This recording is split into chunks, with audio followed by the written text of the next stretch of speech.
Hi everyone, good afternoon. So this is week 5.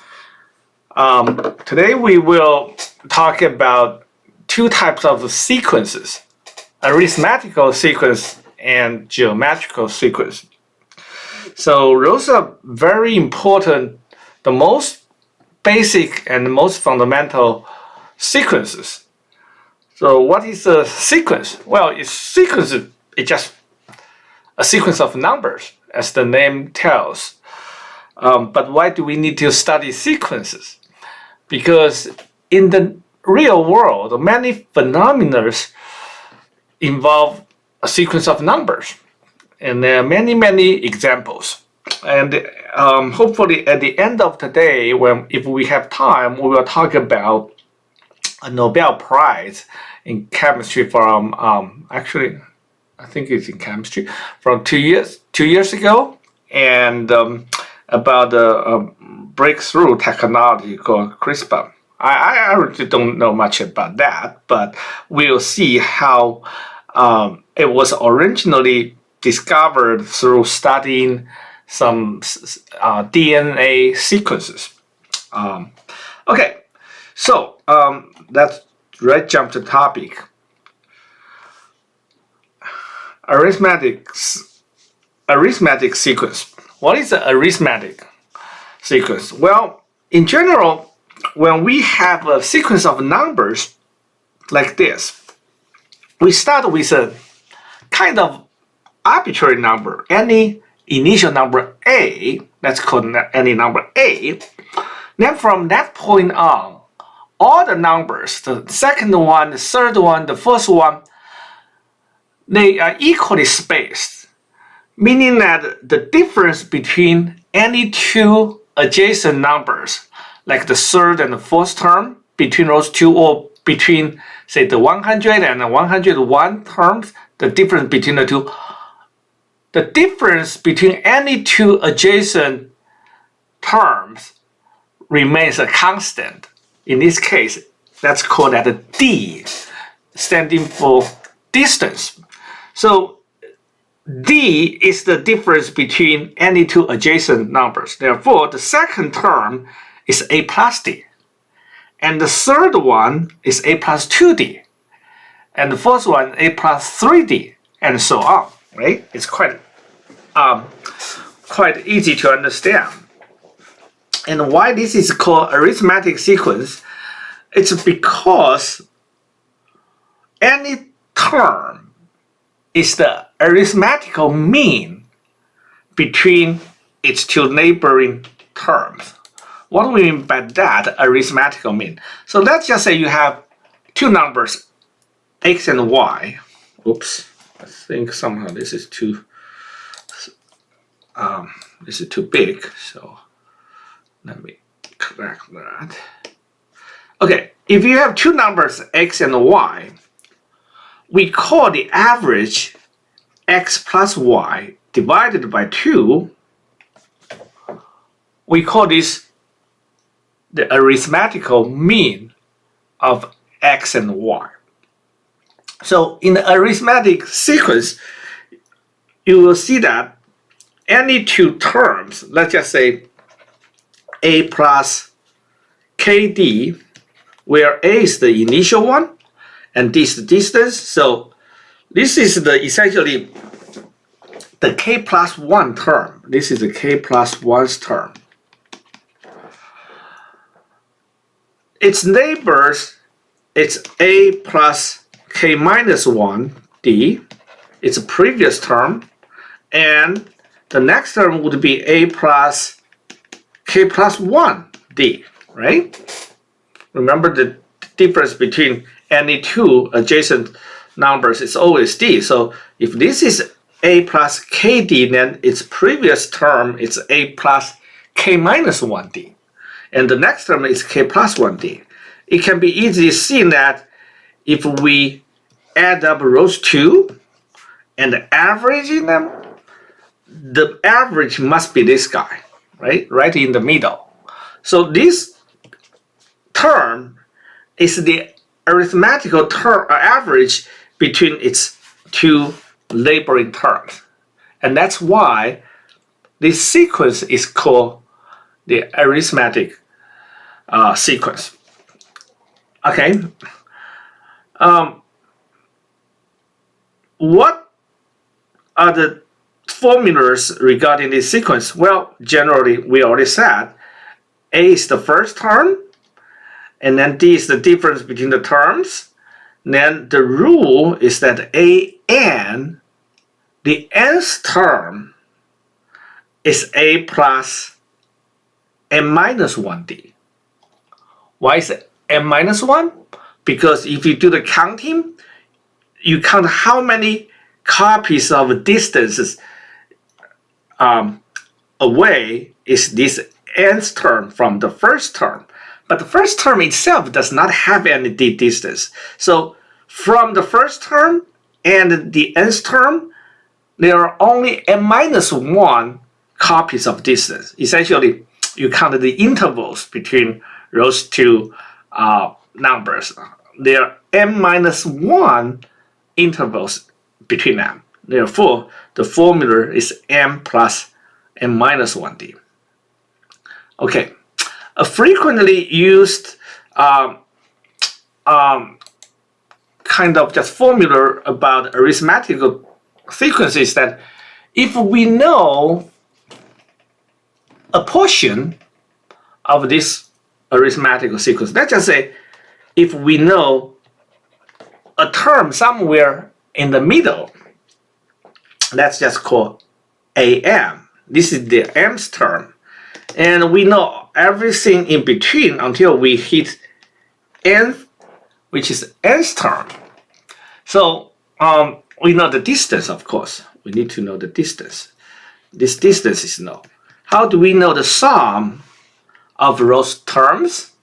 Well, this is the just standard arithmetic sequence summation. So you add the first term to the last term,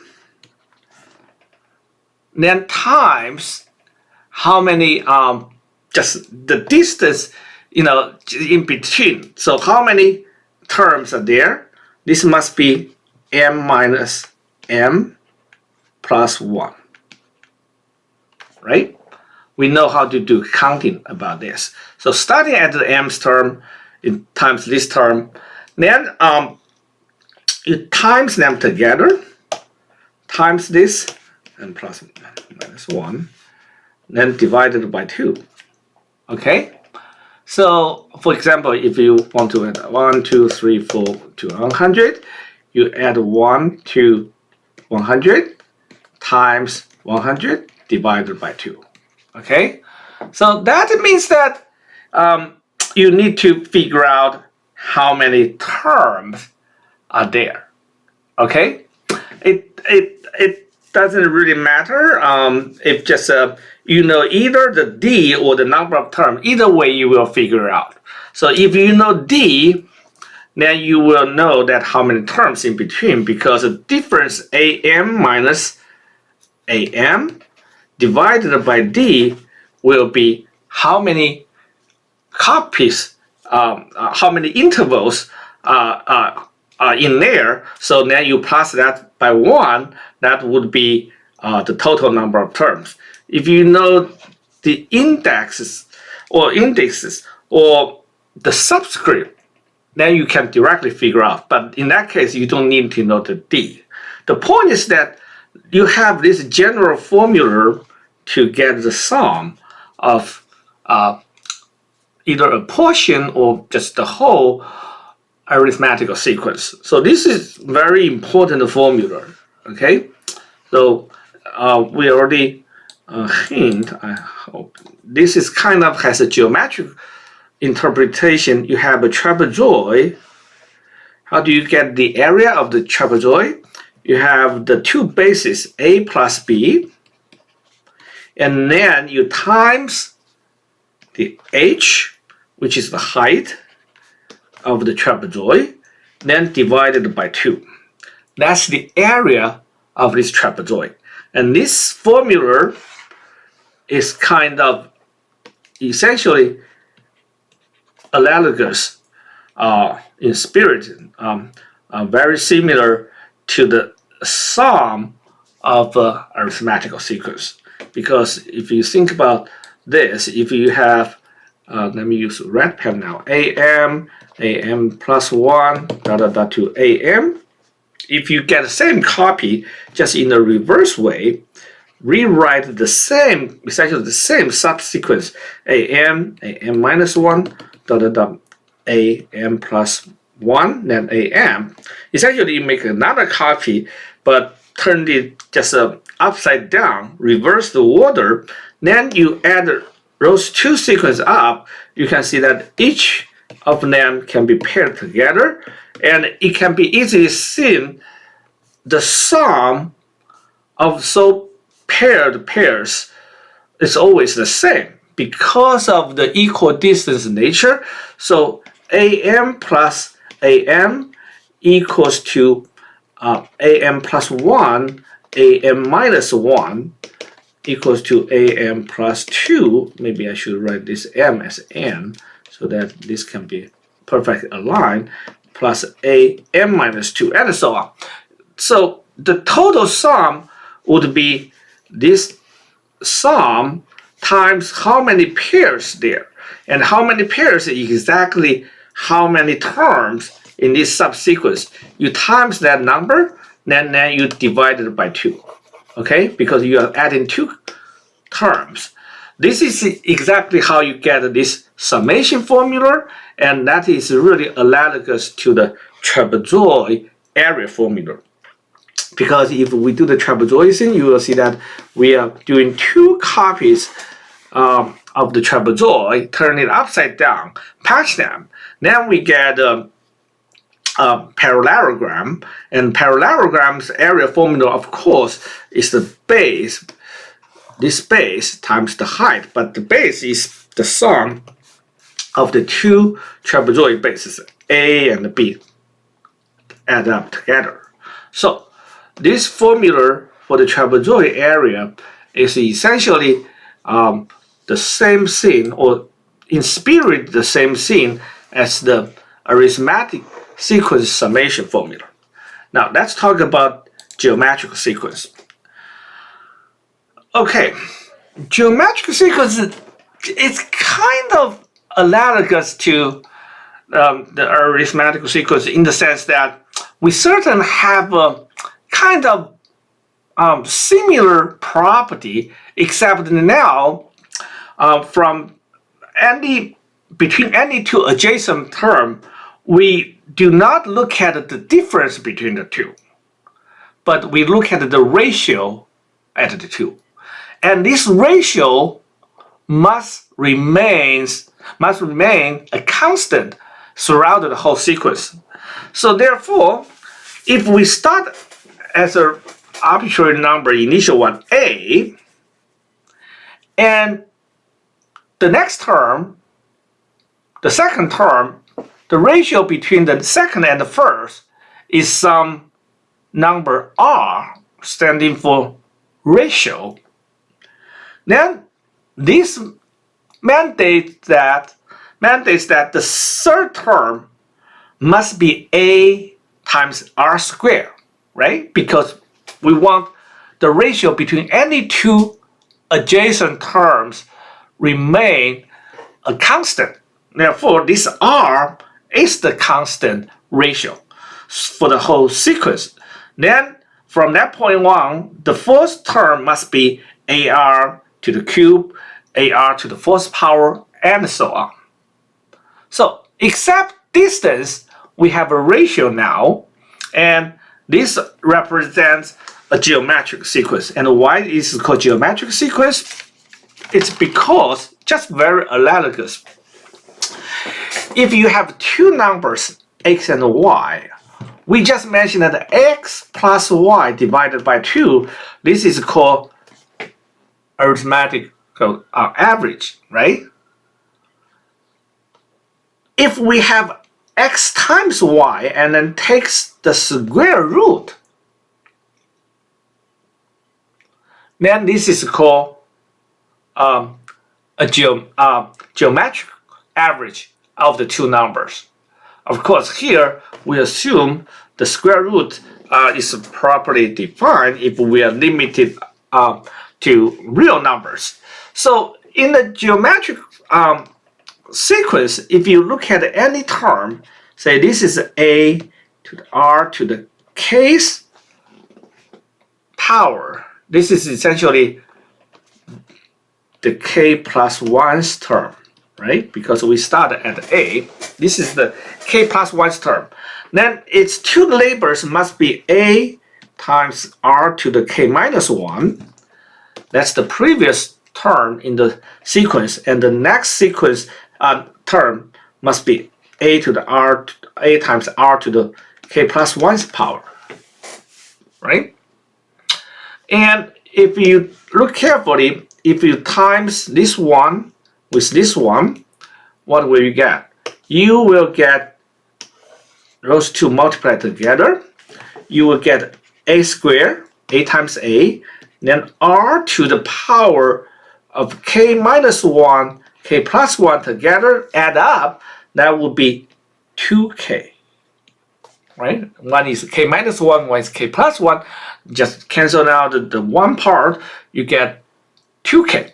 So this is the product of the previous term and the next term, and this happens to be the square of the one in the middle. Therefore, the one in the middle is square root of the previous term and the next term. And that is the geometric average of those two terms. Therefore, this sequence is named geometric sequence. Okay? All just very analogous to the arithmetical sequence situation. But one we are talking about addition, and this one we're talking about multiplication. All right? So that's how those two sequences are named. So similarly, A is the first term, R is the multiples between the two consecutive terms. It's called common ratio. Then the rule, again, is A times R to the n minus 1 power. Okay? Again, because we don't count the first one, so there are only n minus 1 kind of just distance or intervals in between. Therefore, this r will be only raised to the n minus 1th power, not nth power. It's very important to understand that. Is there any similar summation formula? Let's just say a1 plus a2. No, not using a. Let's call. Yeah, let's just use a. a1 plus a2 plus a3 plus say ak. What is the formula for this? It actually doesn't really matter whether we start at 1, but let's just use 1 as an example. So what we are doing is a plus ar plus ar squared plus all the way to ar to the k minus 1th power. Is there any formula for this at all? Well, there is one. So clearly we can first factor out a, then the summation becomes 1 plus r squared plus r cubed, and all the way through r to the k minus 1th power. It turns out that that formula is r to the k's power minus 1 divided by r minus 1. Okay, this is also a very important summation formula for geometrical sequence. And this can be easily proved. Either you can use a factorization or just a multiplication. If you times r minus 1 times 1 plus 2, 1 plus r squared plus r cubed all the way plus r to the k minus 1 power, it can be easily shown this polynomial multiplication turned out to be r to the k's power minus 1. This is actually factorization of the right-hand side to this one. Okay, This can be easily improved. So this shows that the summation is just this polynomial divided by this polynomial. Okay? Another way to think about this is similar to what we do, but not exactly the same. When we do the summation, what happens if we have a to the r, a to the a times r squared, a r k minus 1. We want to add this up, right? In the previous trick, we add an identical copy of itself, but turn it upside down to see what happened. But now, if you we times every copy or every term by this ratio r, what do we get? We get a scaled up copy of the same sequence, but this new sequence becomes AR. The first term becomes AR.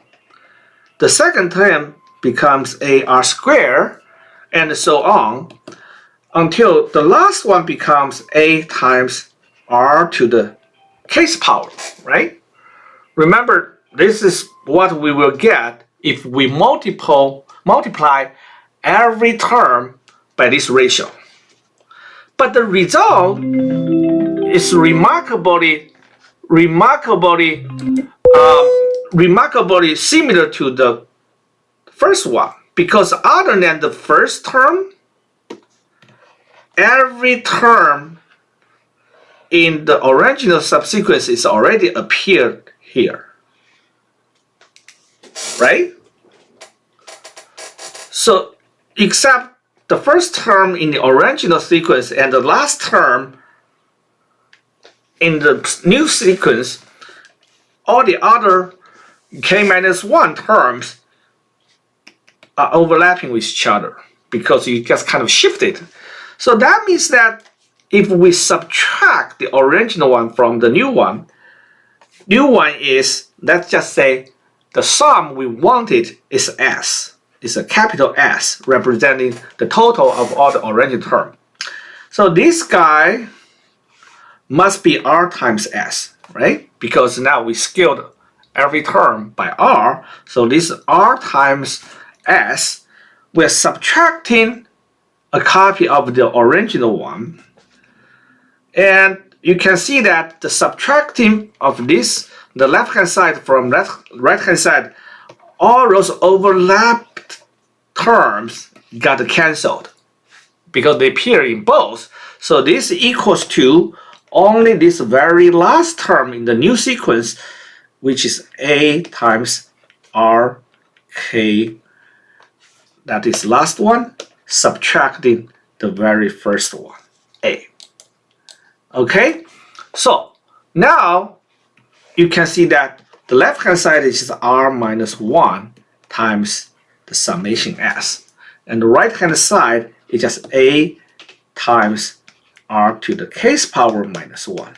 Therefore, S, which is what we wanted, is A times RK minus 1 divided by R minus 1.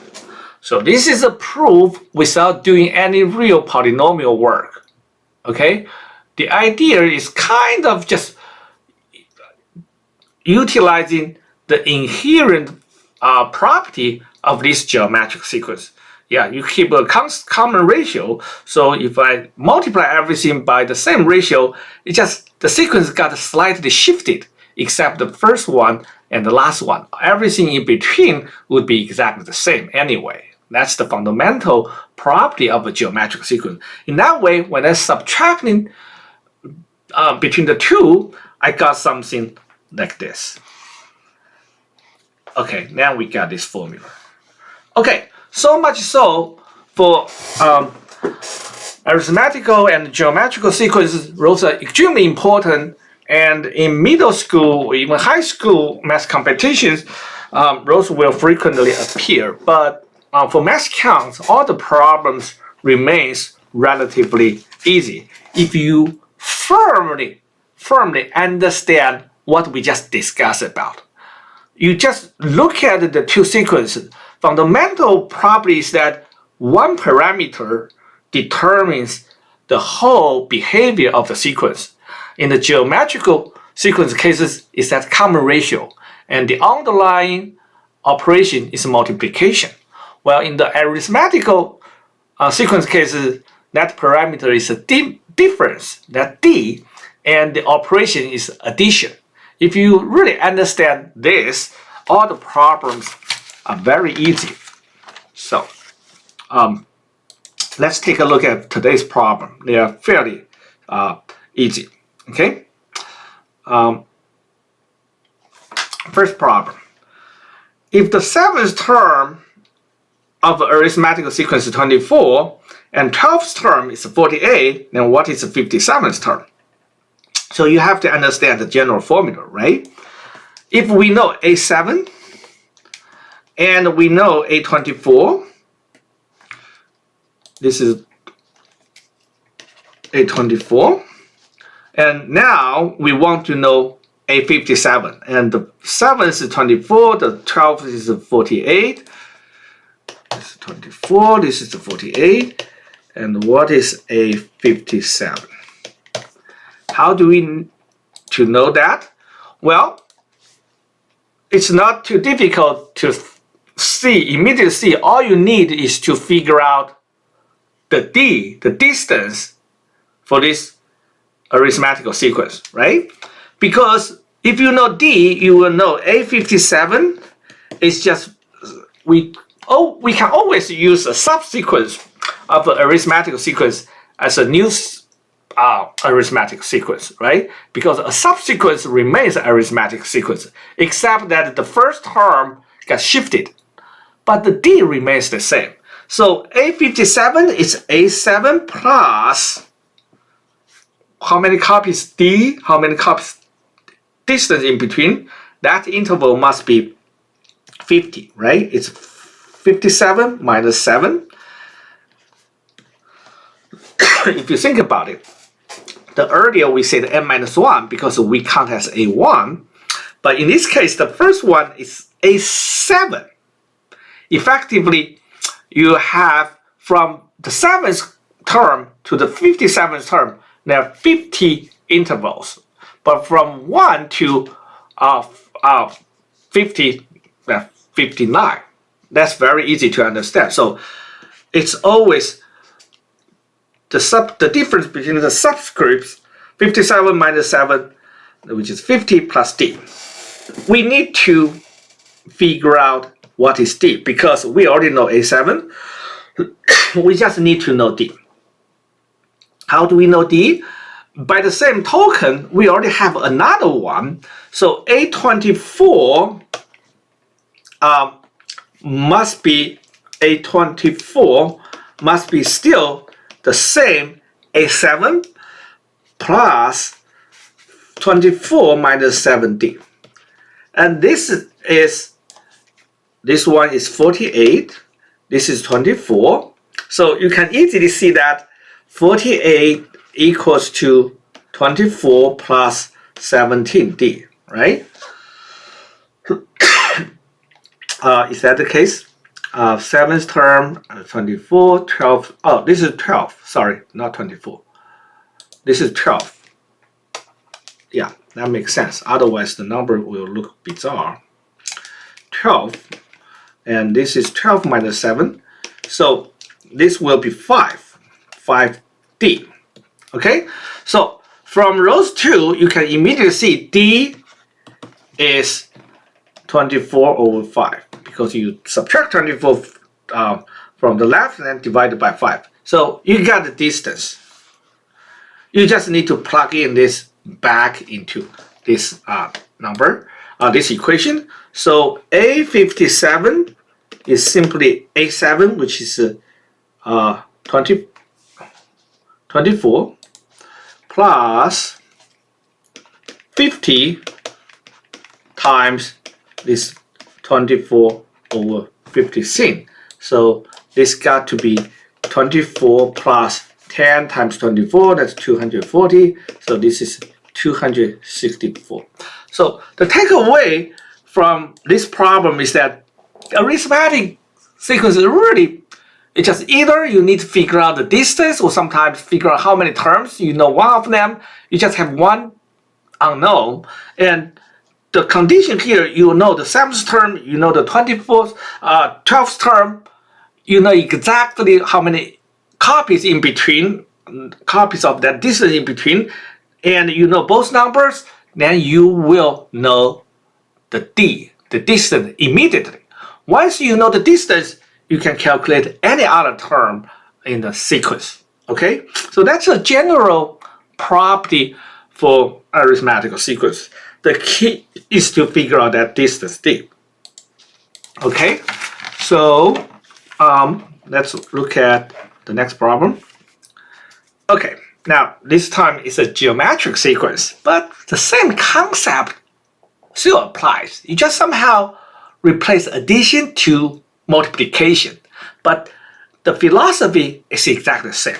Okay, so if the 32nd term of a geometrical sequence is 24 and the 41st term of the sequence is 36, so A32 equals to what? 24. And A41 is 36. Now, what is the 59th term? Okay, there is an interesting trick here. Okay, so doing just like what we did earlier, and this is similar to the problem in the video anyway. So A41, which is 41 subtracting 32, it's 9 intervals away from A32. So this is A32.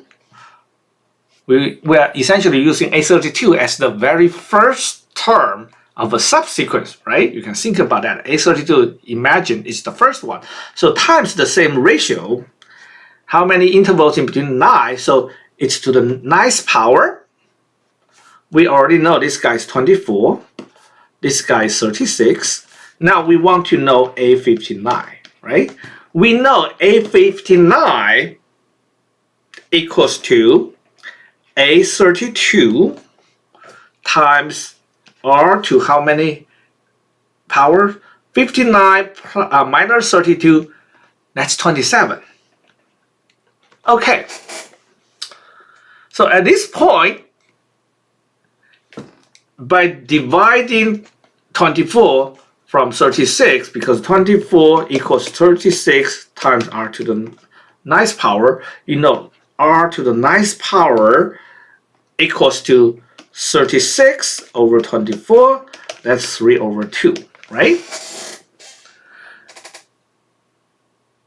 Typically, for this, you need to take the 9th square root of this number to get that. Well, if we do that in the hard way, this will be taken the 9th root of 3 over 2. That's R. This is complicated, but we can always write the nth power in a fractional exponent format. So this is 3 over 2 to the 1 over 9th power. Remember, this is the same thing as left hand, just a different notation, because that's what exactly we mean by when you have a fractional exponent. Okay?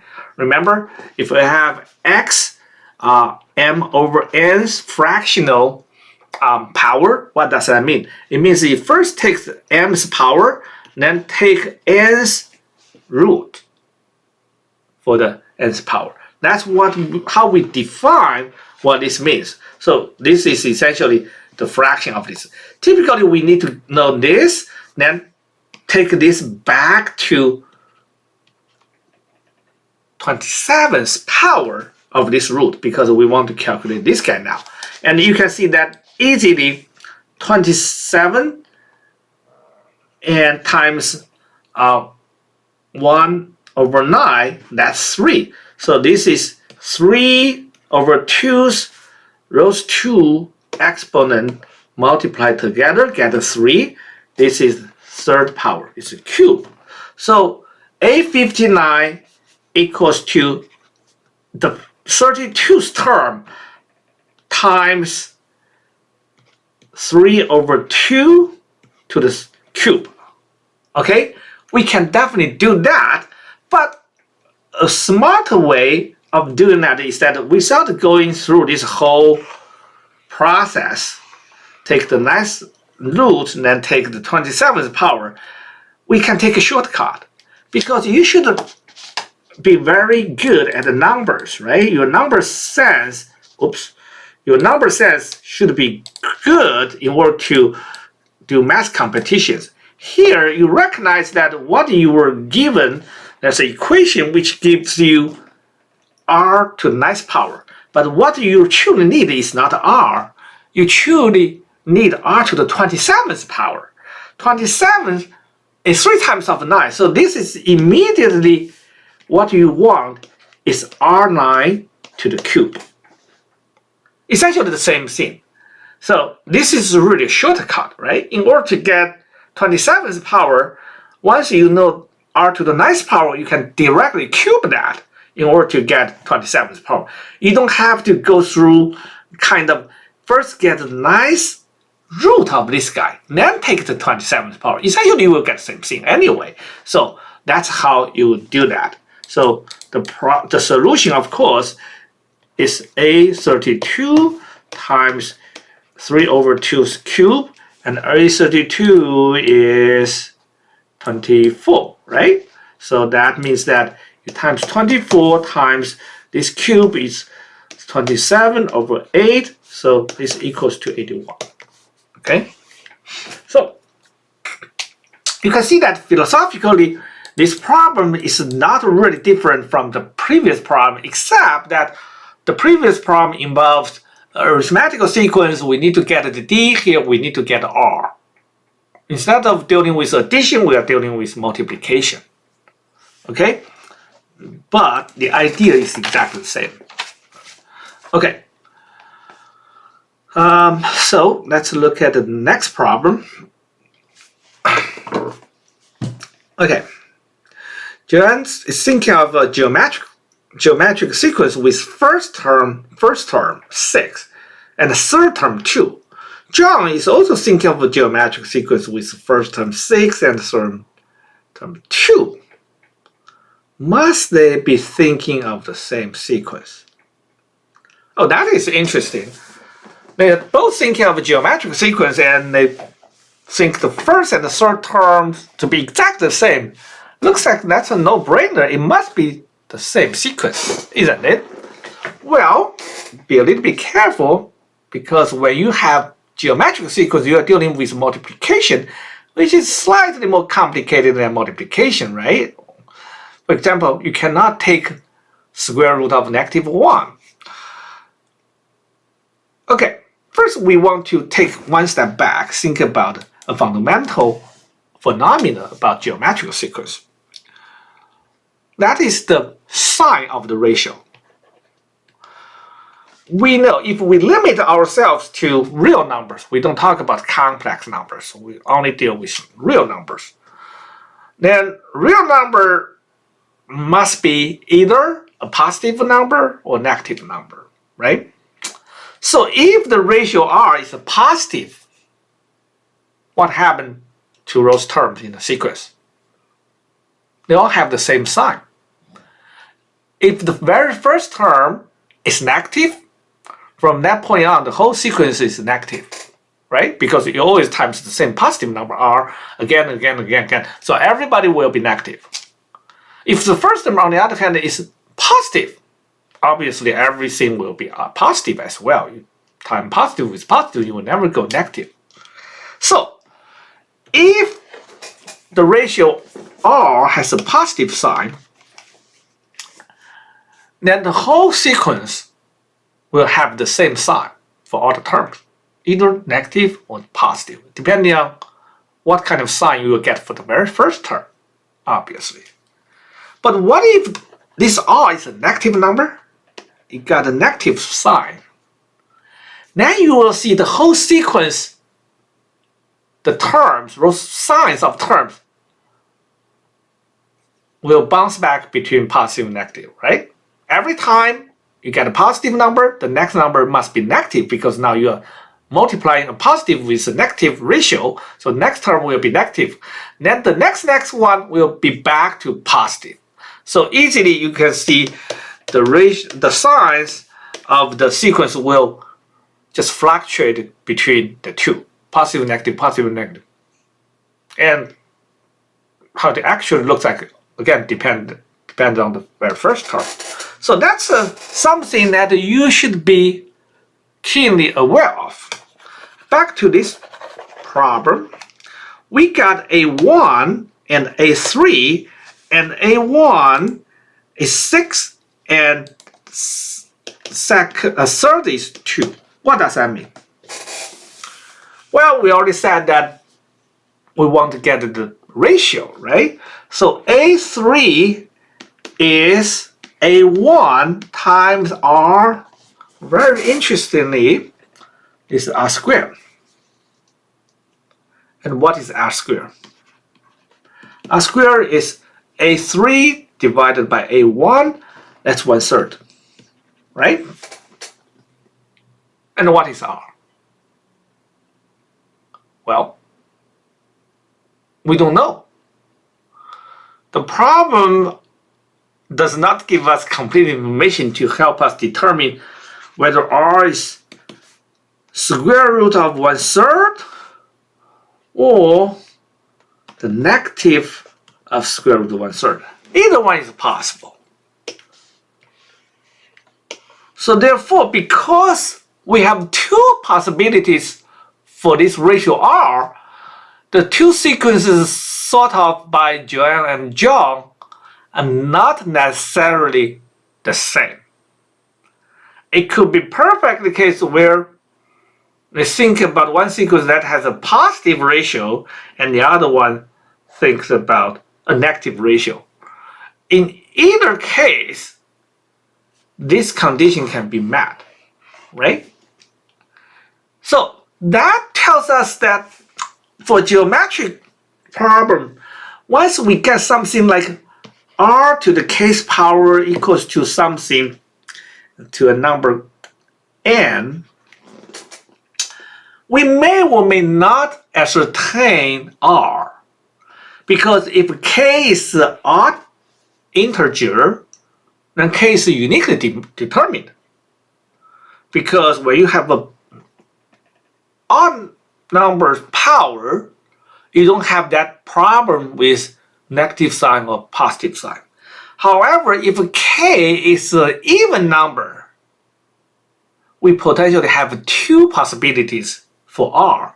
Because if we take a case root of an integer n, and when k is an even number, we can get a positive root or negative root. Because k is an even number, you take that many powers back, doesn't matter what size you have, you will always go back to n. So be very careful about this trick. Once you figure out how many total intervals between two geometric terms, if that number of interval is an even number, the ratio is not uniquely determined. You can have two possibilities. So very tricky there. So just be very, very careful. Okay, the next problem. All right. Well, we have 5 numbers and they're denoted by letters, which is not good. We don't like this at all. We'd like to have a single symbol, A, whatever, X, but with subscripts, which perfectly match the concept of sequence. But this is a, this is an arithmetic sequence V, W, X, Y, Z. You cannot do this for long because you will soon run out of alphabets. Okay, now this time it's Y over X equal to 3. What? we have arithmetic, now we are getting a ratio? That sounds bizarre, isn't it? Then what is z over x? This does not seem to be very familiar with our typical arithmetic sequence problem, right? Because we are so used to doing addition. Now we are given a ratio relationship. That's something pertaining to a geometric sequence. But this heck, an arithmetic sequence. What can we do? Well, what you can do is not to limit yourself to a memorized fact or formula or whatever. Because you are not a robot. You are not just, if you do math problem just by memorizing some tricks and just mechanically doing some rote application of those tricks or formulas, whatever, to a given problem, first of all, it's not fun at all. You are just like a being programmed computer to execute some pre-written code. That's no fun at all. Second, you're not really learning math. Even you can solve some seemingly difficult problem, difficult to some other kids who never studied this. That doesn't mean you are good at math. You have to be able to fundamentally understand the generalized nature of the problem and understand the kind of inner working of the structure presented in the problem and apply your knowledge and skill to do some good reasoning. That's how math is learned. And only in that way you can become a strong math student. Not just because I have worked 1,000 problems, 50 types, I know how to solve all those type problems. No, that doesn't mean that you are good at math. That means that you have been well programmed. Okay? Your teachers wrote code into your brain and you can execute such code, but you are not learning math. Okay, what is the problem here? Okay, we have an arithmetic sequence. We don't know anything about any numbers or any terms or distance. We know none of that. We only know one relationship other than the arithmetic sequence, that fact alone. We only know one relationship. That's y over w equal to 3. But look, y is the fourth term and w is the second term. And we don't know anything about first term, other terms, distance, and so on. How can we start? Well, you better start with what you are provided with, right? You know, in the NBA, when the coach is setting up this offense strategy, well, you have some excellent stars, but the other team also has some stars and good players. How should your offense be set up? Your offense must change from opponent to opponent, right? Each team is different. So that's a saying that you take what the defense gives you. If the defense is very strong inside the arc, then you probably want to have a lot of outside shooting because they can protect the rim well. If on the other side, on the other hand, if the other team is very good at the perimeter defense, all those defenders are very agile, quick, and athletic, they can defend the perimeter really well, then you may want to think about use your centers to have a lot of internal shooting. So that's what that means. The offense should take what the defense gives you. So in this case, we only know y over w equal to 3. But that's a really good thing, actually. It's an integer, right? 3 is an integer. That means that y is exactly 3 copies of w. So what you should think is to break away from all the pre-programmed code in your brain. Forget about the first term, a0 plus n minus 1d, that formula. I want to utilize this relationship y equal to 3w, right? And remember the sequence is from v to v, w, x, y, z. Where's y? Right here. Where's w? Right here.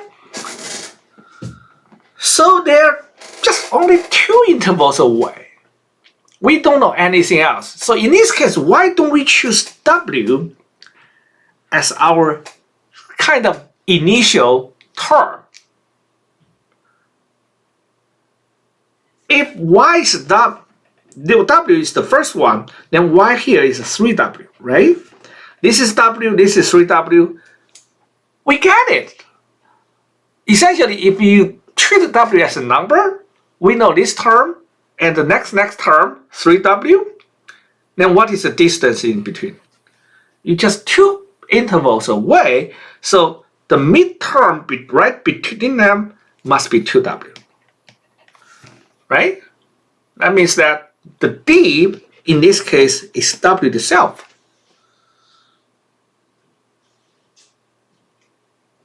Isn't that interesting? You just don't think about a rigid, preoccupied formula. You just observe this fact, y is 3w. So, and they're only 2 intervals apart, so therefore the middle one, x, must be 2w. And from that point on, you know z is 4w. So therefore, z over x is 4w over 2w equals to 2. You get that immediately. But if you did not have this kind of think outside of the box mentality, you may be stuck with how can I apply the formula that I learned about arithmetic sequence to this problem, blah, blah, blah. Then maybe after struggling for 10 minutes, you still cannot figure out this problem. All right? So, be very observant about what information you are provided with and how is that information connect to the nature of this problem, which is you have an arithmetic sequence.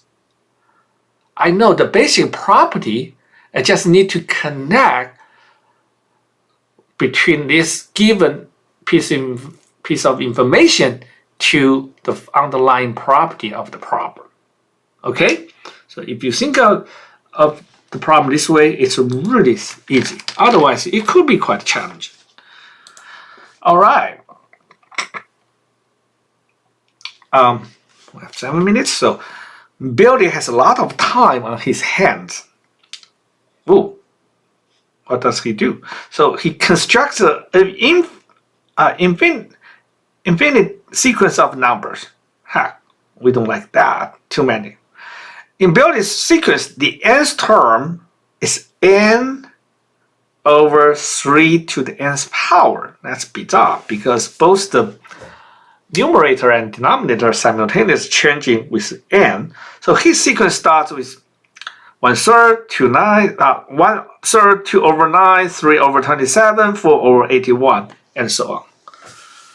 What is sum of all of the sequence in this problem? Well, you have to think about this a little bit carefully because this is either an arithmetic sequence or a geometric sequence, right? So you really have no pre-known formula available for this problem. So what can we do about this? Look, this sequence is not arithmetic, it's not geometric. It's a kind of mix of both because easily the numerator is an arithmetic sequence and the denominator is a geometric sequence, but we got a fraction. So each time we add 1, both the numerator and the just the denominator change at the same time. So how can we know about this problem? Well, remember we just discussed how we actually calculate the arithmetic sequence and geometrical sequence. In both cases, we effectively took advantage of the underlying property of the sequence, right? Remember, in a geometrical sequence, we copy another copy, make another copy, add back to that one, but the second copy reverse the order, and they got matched up with the first sequence pair by pair. That's fundamentally due to the nature it's an arithmetic sequence. Otherwise, this will never work. In the second case of the geometrical sequence, we clearly recognize the properties that's a common ratio, so we multiply the first sequence, the original sequence, with that ratio, get a new sequence which is substantially similar to the first one, except the first one and the last term, all the other terms are the same, overlapping, just got shifted. So we were able to make a subtraction, get a very simple difference, which is r to the nth power minus 1. Now we figure out the summation formula. But in this case, we want to do something along that line. What can we do? Well, what is the dominating fact here? Well, it's that we got a multiplication in the denominator and an addition by 1 every time in the numerator. Which one is kind of just more important here if you want to do some trick? Remember, this is a fraction, right? Fraction essentially involves a division, and division is essentially multiplication, right? So probably because this is fractional sequence, we want to take advantage of the fact that the denominator is a geometrical sequence. So we want to do something similar to what we did in the geometrical sequence case. So let's call original A1 is 1/3, A2 is 2/9. We know the formula. This is n to the 3 to the nth power, right? This is so on.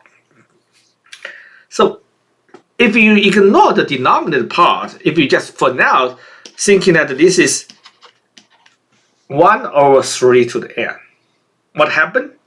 Each time you are multiplying with 1/3. This is a geometrical sequence. Even it's in the numerator, denominator. I'm sorry. In the denominator, you can think about this is a 1/3 to the nth power. It's 1/3 to the nth power, right? It's the same thing. This is the same thing. So you can think about somehow if we ignore the numerator, only think about the denominator. This is truly a geometrical sequence, and the ratio is 1/3. Okay, if we do that, we still want to do what we do earlier. This is the times the original sequence by 1/3. We obtain a new sequence, right? So this becomes 1/9. The second one becomes 2/27. The third one becomes 3/81, something like that. We call this Bn.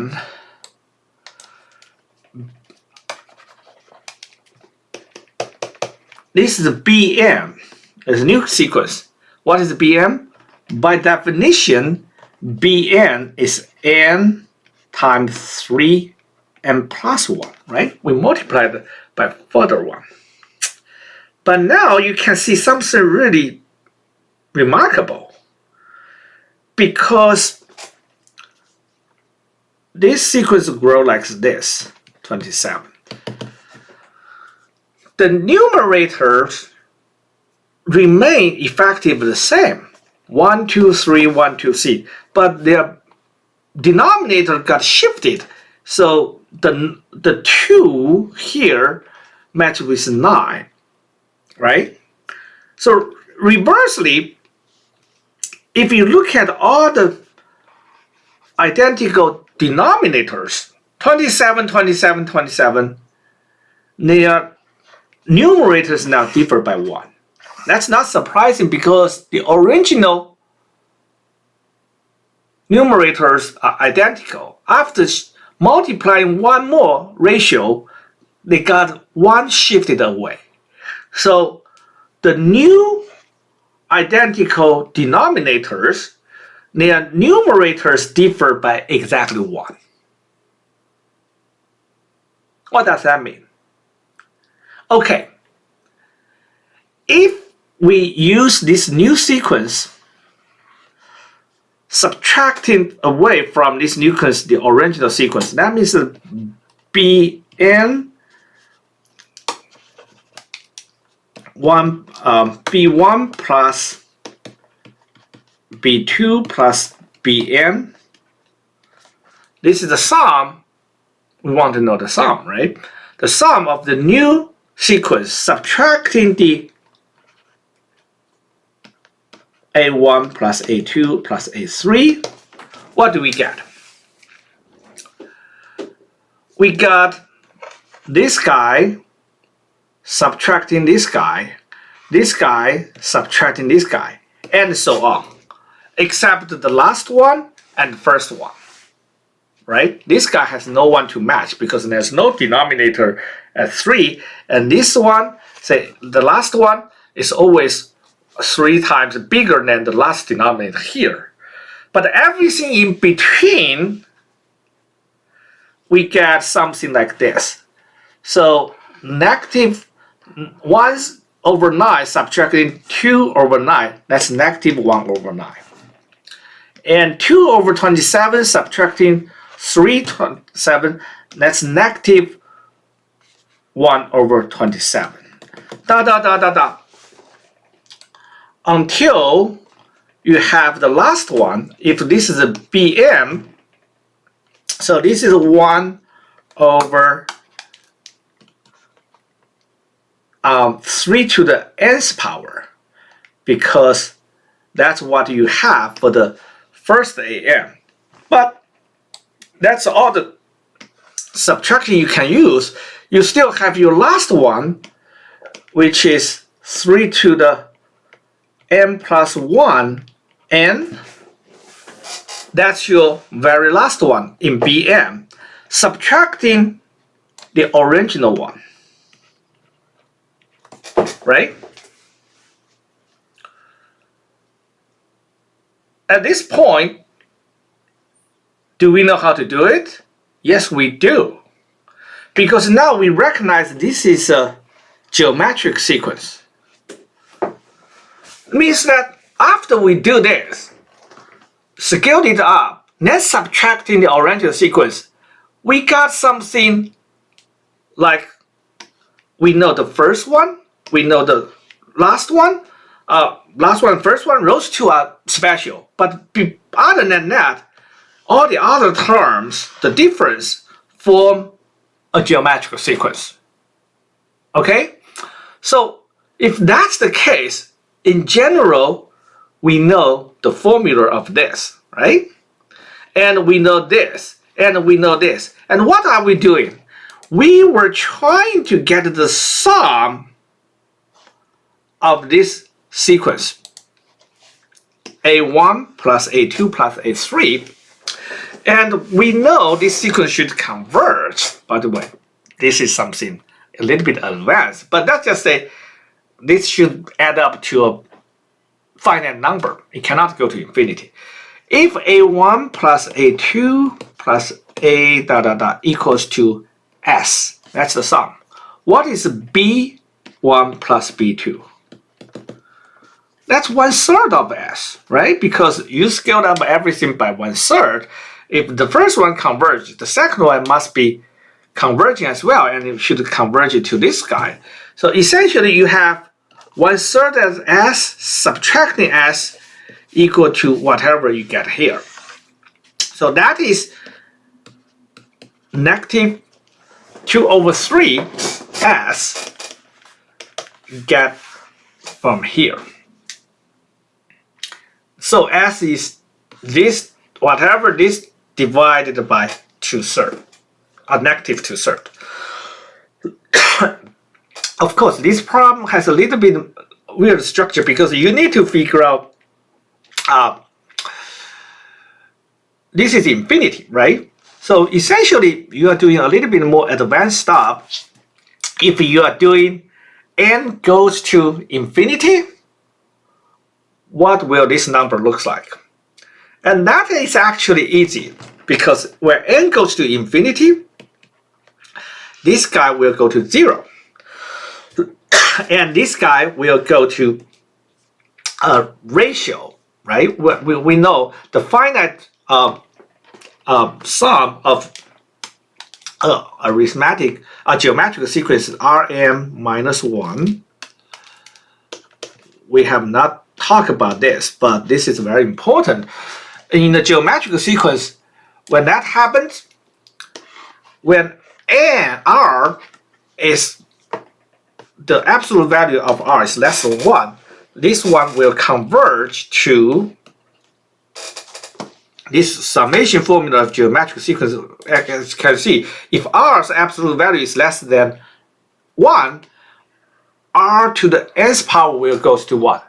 0.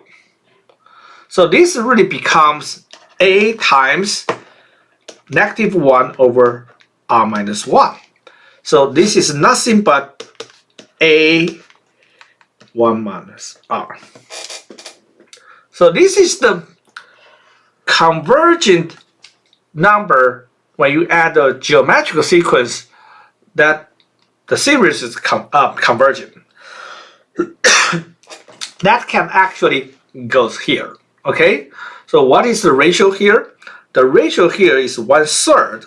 1/3 is this guy. R is 1/3. This bottom is 2/3. Okay, and what is the first term? You have to factor out the first term. This is negative 1/9. Okay, so the summation of this geometric sequence, which is infinity, infinite sequence is really just by this formula. A, the first term, over 1 minus ratio. And the ratio here is 1/3. So 1 minus 1/3 is 2/3. So this guy is really negative just 2 times 1 over 6. Okay? Yeah, 1/6. And that way you will know this plus this 1/3 equals to, so on the right hand side, it's a little bit more complicated. So we know this guy go to 0. So right hand, this one is negative 1/3 plus 161. That's the total sum. This equals to 2/3 s. And we know this is negative 1/2 equals to negative 2/3 s. So s equals to this guy, negative cancel times 2 over 3, it's just 1/3. Okay, so this is truly, no, not 1/3. I think this is 4th. No, got it wrong. It's this one. Okay, so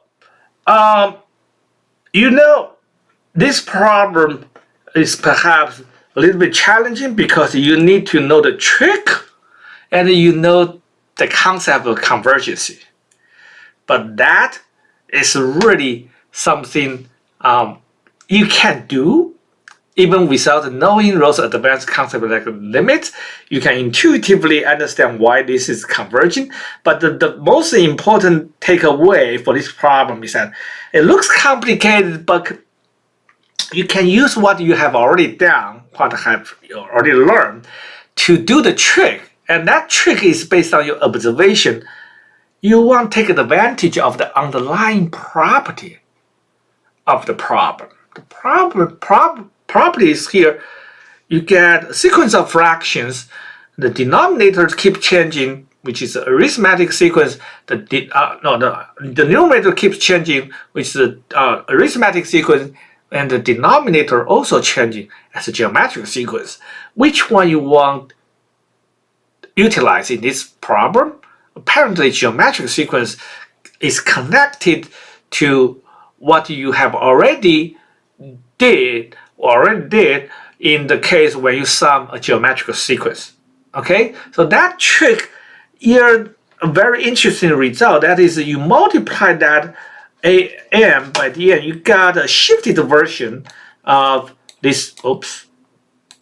You got a shifted version of this problem, and then the shifted version somehow magically have a very nice matchup. So in that case, all the denominators remain the same, but the numerators differ by exactly 1.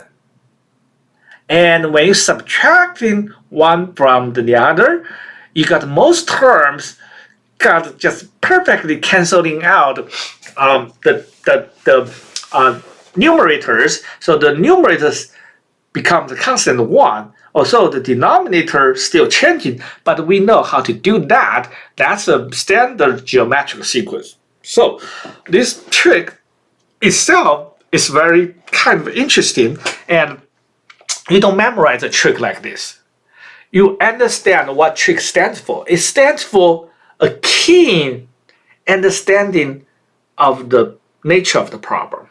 And it's a very clever way of manipulating things. Okay? So that, I don't think we have time. We're already over, but this problem is kind of difficult. I just want to tell you, 2 years ago, Nobel Prize in Chemistry was given to a Berkeley professor and a French chemist for their pioneer work on a technology called CRISPR. I don't know how to pronounce that because I have very limited or zero knowledge in biochemistry. So, but I just want to know, there's a report at that time, the heroes of this technology, they mentioned that the very first scientists studied this problem was because this guy called Mojica, I think he's from Spain, and found a curious structure in the copies of the DNA structure. They look at the structure of some DNA sequence, notice that a repeated sequence in a particular DNA had a similar structure. Okay, this is fundamentally related to why we study sequence. Also, in our case, sequence represented by numbers. The DNA sequence, of course, my understanding is that it's represented by the kind of the molecule structure, but that can be mathematically described as a mathematical sequence. Okay, so studying sequence is very, very important if you study statistics in the future, time series, and so on. Those topics are fantastic. All right. Arithmetic sequence, geometric sequence is very simple, relatively speaking, very simple. But we do see in the last problem, it became a little bit more complicated, but it's still well structured. And such special structure allows us to have some clever attack on the problem. Okay? This is the fun part of math. It really is. You should really enjoy a problem like this. Okay, I will see you next week. Bye.